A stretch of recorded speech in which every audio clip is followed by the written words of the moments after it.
Dear student, आज एक काफी इंपॉर्टेंट टॉपिक के बारे में स्टडी करने जा रहे हैं जिसका नाम है ओजोन अपक्षय यानी ओजोन डिप्लीशन।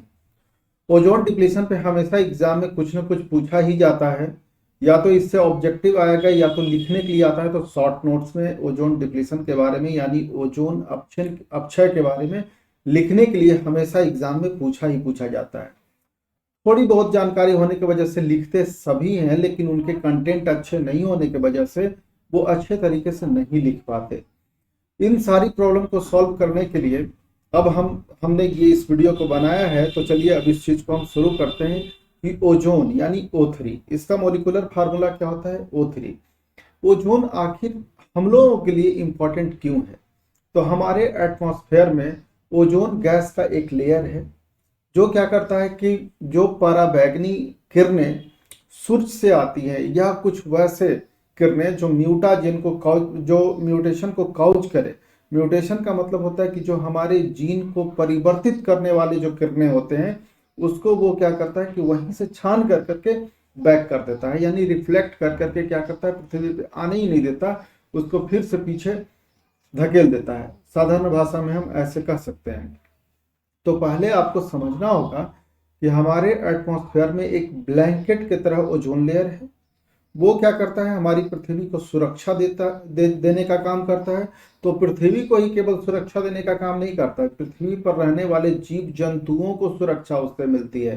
क्योंकि जिस समय पृथ्वी का निर्माण हुई थी उस समय सारी किरणें आ रही थी, कोई फर्क नहीं पड़ता था। नॉन लिविंग थिंग्स है, लेकिन जितने भी लिविंग थिंग्स हैं, सजीव चीजें हैं, यदि ओजोन लेयर ना हो तो मैक्सिमम को कैंसर हो जाएगा, उसके जीन में परिवर्तन आ जाएगा, अजीब अजीब से लोग दिखने लगेंगे।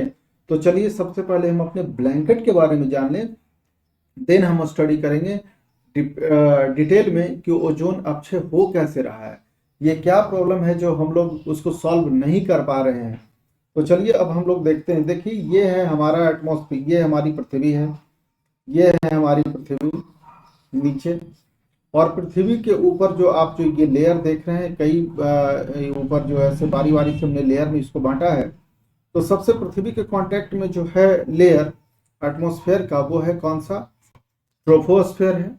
याद रखना पड़ेगा, पृथ्वी के कांटेक्ट में जो है जिसमें एरोप्लेन, बादल, हॉट एयर बलून्स, बारिश होती है, वो सब का सब होता है कहाँ? ट्रोपोस्फेयर। ट्रोपोस्फेयर के जस्ट ऊपर चला जाता है कौन सा? स्ट्रेटोस्फेयर। और इन्हीं दोनों के बीच में जो ये जो आप देख रहे हैं ये है ओजोन लेयर। ये है कौन सा? ओजोन लेयर है। और इसी से देखिए पृथ्वी चारों तरफ से ओजोन लेयर से क्या है? घिरी हुई है। और ये ओजोन लेयर क्या करती है कि जो सूरज की हानिकारक किरणें हैं उसे पृथ्वी पे आने से क्या कर देती हैं? रोक देती है। तो ओजोन लेयर के बारे में ही हम डिटेल में बात करने जा रहे हैं। तो आपको ध्यान रखना होगा कि ये किसके किसके बीच में होता है? ट्रोपोस्फेयर और स्ट्रेटोस्फेयर के बीच में होता है। इसके बाद में कौन हो गया? मीजोस्फेयर, थर्मोस्फेयर और एक्सोस्फेयर, जहां स्पेसशिप, सैटेलाइट, मीटियोराइट्स, ये सब आपका होगा, वो डिटेल में अलग बात है। चलिए अब हम बात करते हैं इस पे, कौन सा? ओजोन लेयर पे। ओजोन लेयर को समझने के लिए, ओजोन जो है हम लोग हमारी पृथ्वी को क्या कर दे रही है? सुरक्षा दे रही है। ठीक है, तो कैसे सुरक्षा दे रही है? तो सबसे पहले आप यहाँ देखिए कि सूर्य की किरणों में उपलब्ध पराबैंगनी या अल्ट्रावायलेट विकिरणें जीवों के लिए हानिकारक है, जिससे हमारी रक्षा ओजोन परत करता है। वायुमंडल के पृथ्वी के वायुमंडल को दो परतों में विभाजित किया गया है, जैसा कि आपने अभी देखा, ट्रोपोस्फेयर एंड स्ट्रेटोस्फेयर। वायुमंडलीय गैसें ट्रोपोस्फेयर में रहती है एवं स्ट्रेटोस्फेयर में 16 किलोमीटर से लगभग 50 किलोमीटर की ऊंचाई वाले क्षेत्र के ओजोन की परत एक रक्षा कवच की भांति हानिकारक किरणों को पृथ्वी के वायुमंडल तक पहुंचने नहीं देती है। इसका कहां से कहां तक होता है? 16 से लेकर के 50 किलोमीटर के बीच तक का ये लेयर होता है। हमें इन किरणों के दुष्प्रभाव से बचाती है। ये पराबैंगनी विकिरणें मनुष्य में विभिन्न प्रकार की बीमारियों जैसे त्वचा कैंसर, मोतियाबिंद, यदि डायरेक्ट हमारे आंखों पे पड़ जाए तो हमें कैटरेक्ट कॉज कर देगा, ठीक है, आदि को जन्म देती है।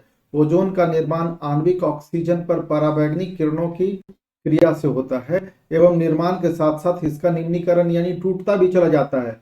ओजोन बना तो, लेकिन जैसे ही इस पे यूवी रेज पड़ेगा तो ये O2 और नेसेंट ऑक्सीजन में क्या हो जाएगा, टूट जाएगा।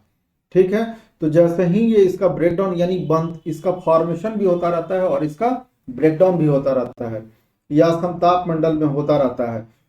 निर्माण यानी फॉर्मेशन और निम्नीकरण यानी ब्रेकडाउन के बीच संतुलन बना रहना चाहिए। ओजोन की मोटाई डॉप्सन यूनिट में मापी जाती है और ये आपके लिए क्या है, एक ऑब्जेक्टिव है कि ओजोन का जो यूनिट है उसको हम कौन सा बोलते हैं, डॉप्सन बोलते हैं। ठीक है, नेक्स्ट पॉइंट पे हम लोग आ जाइए। हमारा जो आधुनिक जीवन शैली है, आधुनिक जीवन शैली में उपयोगी कुछ रसायन जैसे क्लोरोफ्लोरोकार्बन, फ्लोरोकार्बन, फ्लोरोकार्बन यानी फ्लोरीन और कार्बन के कंपाउंड को हम क्या बोलेंगे, फ्लोरोकार्बन।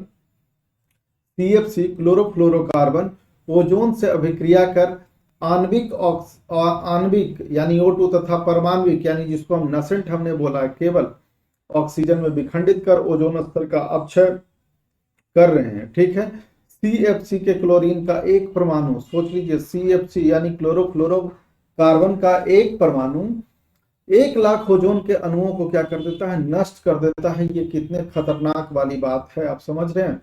तो आप सोच रहे होंगे कि क्लोरोफ्लोरोकार्बन आपको मिलता कहाँ से है, कहाँ से ये एटमॉस्फेयर में ये आता चला जा रहा है क्लोरोफ्लोरोकार्बन। तो उसका मेन सोर्स आप देख रहे हैं, सेविंग जो क्रीम में हम लोग यूज करते हैं वहां भी हम लोग क्लोरोफ्लोरोकार्बन का क्या करते हैं, इस्तेमाल करते हैं। और ये धीरे धीरे क्या करेगा, एटमॉस्फेयर में यदि यहाँ से जाता है इसके स्प्रे के फॉर्म में, तो आप समझ रहे हैं इसका एक अणु ओजोन के 1 लाख अणुओं को ये क्या कर सकता है, तोड़ सकता है। यानी एक ही काफी है, थोड़ा सा ही काफी है।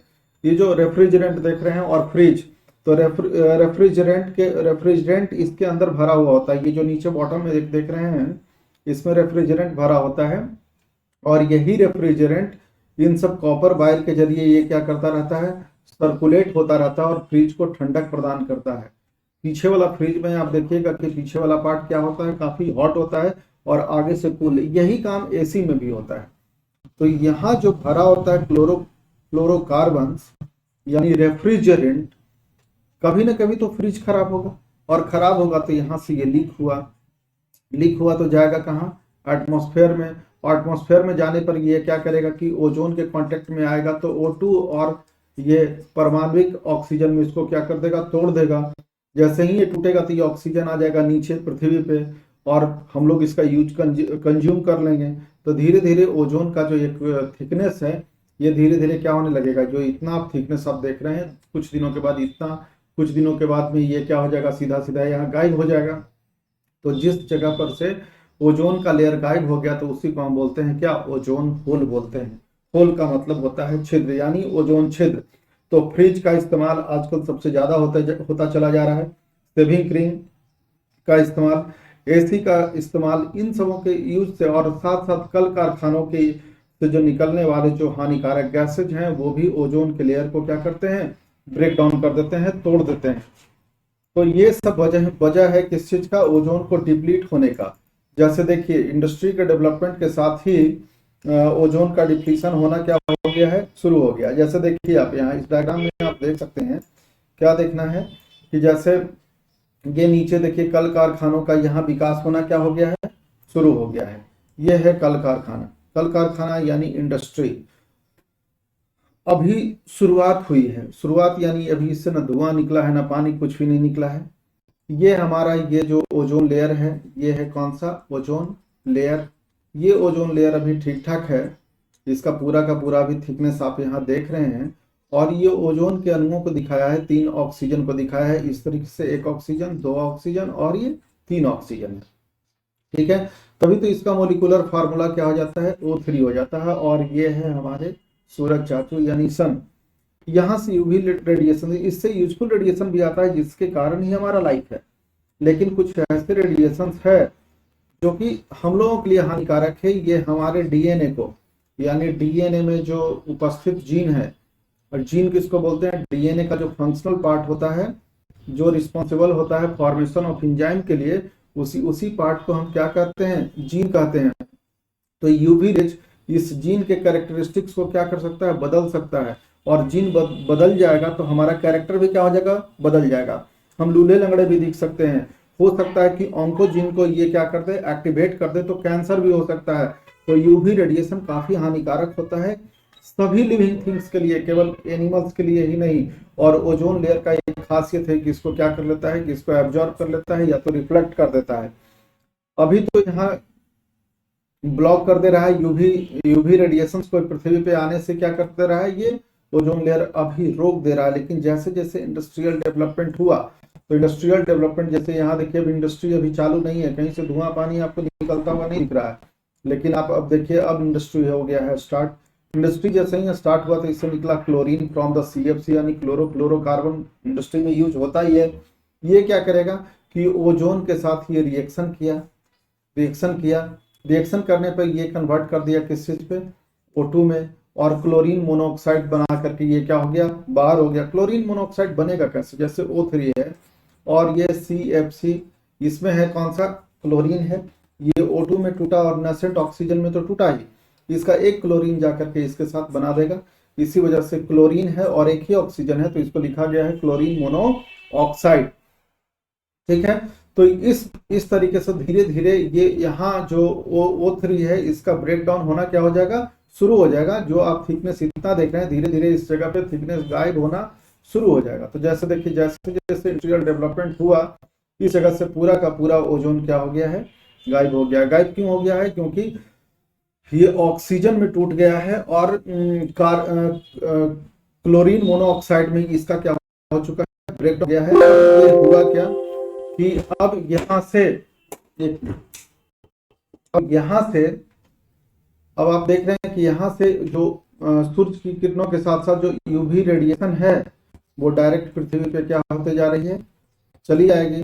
अब यहाँ जो लोग होंगे उनके जीन में म्यूटेशन होगा, बदलाव होगा और वो लूले लगड़े होते चले जाएंगे। तो आपने यहाँ क्या देखा कि यहाँ से पूरा का पूरा ओजोन लेयर ही गायब हो चुका है। तो इसी चीज को हम बोलते हैं ओजोन होल बोलते हैं, ओजोन होल यानी ओजोन छिद्र बोलते हैं।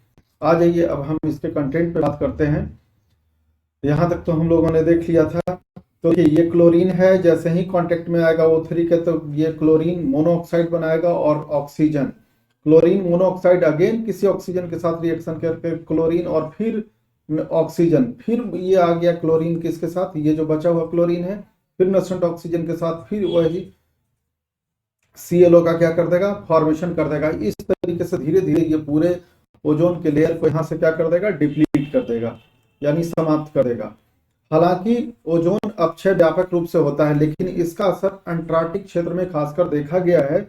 यहाँ जगह जगह पर ओजोन परत में इतनी कमी पड़ जाती है कि छिद्र का आभास होने लगता है और इसे ओजोन छिद्र की संज्ञा दी जाती है। कुछ सुगंधित झागदार सेविंग क्रीम, हम बता रहे थे कि सेविंग क्रीम में भी होता है कीटनाशी जो हम लोग सबसे ज्यादा यूज कर रहे हैं खेतों में, गंधहारक जिसको बोलते हैं डिओड्रेंट आदि डिब्बों में आते हैं और फुहारा या झाग के रूप में निकलते हैं, इन्हें एरोसोल कहते हैं। इसके उपयोग से वाष्पशील यानी क्लोरोफ्लोरोकार्बन वायुमंडल में पहुंचकर ओजोन के स्तर को क्या करने लगते हैं, नष्ट करते हैं।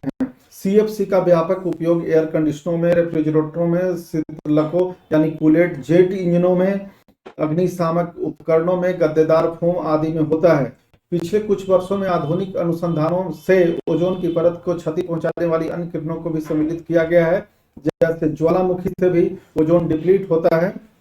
रासायनिक उर्वरक, नाइट्रोजन ऑक्साइड, सवाना तथा अन्य वन वृक्षों के जलने से, सवाना में आग, हमेशा जो घने जंगल है उसमें आग लग जाता है जिससे भी ओजोन का डिप्लीशन होता है। मिथाइल क्लोराइड भी इसी तरह का एक हानिकारक रासायन है। मिथाइल क्लोराइड काफी हानिकारक है, जिससे विश्व स्तर पर तो केवल 5% ही ओजोन की हानि होती है, पर चीन, भारत, उष्णकटिबंधीय अफ्रीका तथा ब्राजील में इसका अंशदान ओजोन की परत को हानि पहुंचाने में 40% होता है। जैसे संभवतः मीथेन के साथ क्लोरीन तथा फ्लोरीन से हुई प्रतिक्रिया क्लोरोफ्लोरोकार्बन इस प्रकार बनते हैं। जैसे देखिए आपके पास CH4, ये है कौन सा, मीथेन है। मीथेन में कितने, ये एक हाइड्रोजन, 2 हाइड्रोजन, 3 हाइड्रोजन और टोटल कितने, 4 हाइड्रोजन होते हैं। जैसे ही इसके कांटेक्ट में क्लोरीन आएगा तो क्लोरीन गैस ऐसे, और किसके प्रेजेंस में, सनलाइट के प्रेजेंस में, तो यहाँ ये क्लोरीन के जो अणु हैं ये टूट जाएंगे, होमोलाइटिक क्लीवेज होगा और ये फ्री रेडिकल्स बनाएगा। ये फ्री रेडिकल्स क्या करेगा, कि इसके अपने पड़ोसी वाले हाइड्रोजन को ये साथ मिल करके क्या बना लेगा, ये बना देगा HCl, और ये दूसरा क्लोरीन जाकर के इस कार्बन से क्या हो जाएगा, जुड़ जाएगा, तब ये हो जाएगा। अब इस कार्बन के साथ 3 हाइड्रोजन मात्र रह चुका है, और जो एक हाइड्रोजन हटा उसके जगह पर कौन चला जाएगा, क्लोरीन चला जाएगा। इस तरीके से बारी बारी से ये हर एक हाइड्रोजन को क्या कर करके रिप्लेस कर करके CCl4 का लास्ट में क्या कर लेगा, फॉर्मेशन कर लेगा। ये 9th 10th में आप पढ़े होंगे इस रिएक्शन को। मीथेन का रिएक्शन क्लोरीन के साथ in the presence of sunlight, ये बनाया क्लोरोमीथेन। फिर अगेन क्लोरोमीथेन, अगेन क्लोरीन और सनलाइट के प्रेजेंस में आएगा तो डाइक्लोरोमीथेन, और डाइक्लोरोमीथेन अगेन फ्लोरीन। अब फ्लोरीन के केस में भी आ जाएगा तो ये क्या बनाएगा, क्लोरीन, क्लोरीन का कंपाउंड के साथ भी आ जाएगा टोटल, और ये फिर फाइनली क्लोरीन और क्लोरीन ये सब मिल करके फ्रियोन बना देगा। फ्रियोन, फ्रियोन एक सबसे अधिक घातक क्लोरोफ्लोरोकार्बन है जो ओजोन की प्रतिक्रिया करके उसको क्या करता है, अपक्षय करता है, उसको डिप्लीट कर देता है। सबसे पहले क्या हुआ कि सबसे पहले सर्वप्रथम ब्रिटिश वैज्ञानिकों ने ओजोन के हानिकारक प्रभावों का अध्ययन दक्षिणी ध्रुव यानी अंटार्कटिका में किया, जहां ओजोन क्षति कहाँ कितना तक हुई है, 50% तक। अब वैज्ञानिकों ने अपना ध्यान अंटार्कटिक की ओर केंद्रित किया है। ओजोन की इस क्षति को कम करने के लिए विश्व के विभिन्न भागों में यह प्रयास हो रहा है कि CFC का उपयोग पूर्णतः क्या कर दिया जाए, बंद कर दिया जाए, तो सारे AC और फ्रिज बंद हो जाएंगे, लेकिन इसका कोई सब्स्टिट्यूट को क्या करना होगा, ढूंढना होगा, तथा इसकी जगह पर दूसरी तकनीक का प्रयोग हो। ओजोन अपक्षय को रोकने के लिए 1987 में मॉन्ट्रियल यानी कनाडा में एक अंतरराष्ट्रीय संधि पर सहमति बनी, जिसे मॉन्ट्रियल प्रोटोकॉल कहते हैं, और ये क्वेश्चन बनकर के ऑब्जेक्टिव में आता है। कहा जाता है 1 जनवरी 1989 में प्रभावी हुई इस संधि के अंतर्गत विकसित एवं विकासशील देशों के लिए अलग अलग दिशा निर्देश तय किए गए। इसके तहत CFC एवं अन्य ओजोन अपक्षयकारी रसायनों के प्रयोग की मात्रा में कमी लानी है, लेकिन हम लोग फिर भी इन सब चीजों को कम करने के पीछे लगे हुए नहीं है और न तो सोच रहे हैं, जिससे कि AC और फ्रिज और इनका इस्तेमाल कम से कम हो। इसी के साथ हम अपने वाणी को विराम देते हैं। Thank you very much.